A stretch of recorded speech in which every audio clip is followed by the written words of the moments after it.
how to delete cookies on Google Chrome. I will use Google Chrome on Windows this tutorial, but you can always follow the same step on any OSs that Google Chrome is available to, so like Linux, Mac OS, anything. Okay, before we start the tutorial, if you want to see more, please make sure that you hit subscribe and ring that bell. First off, open your Chrome browser and then head on to the three dots button on the top right here.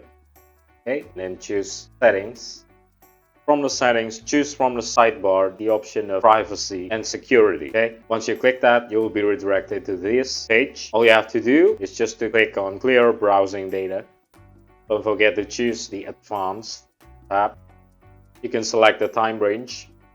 You can choose all time. Just make sure that you click on this option, cookies and other site data, and also cache image and files. And once you do, all you need to do is just to clear data. And voila, your cookies should be deleted from your Google Chrome. And that's pretty much how you delete Google Chrome cookies. If you find this content to be helpful and you wanted to see more, please make sure that you hit subscribe, like, and comment down to our channel. If you have any suggestions or any topics that you want us at Simply How to cover, please mention it in the comment section down below. Cheers, I hope it helps, and until the next tutorial, YouTube, bye.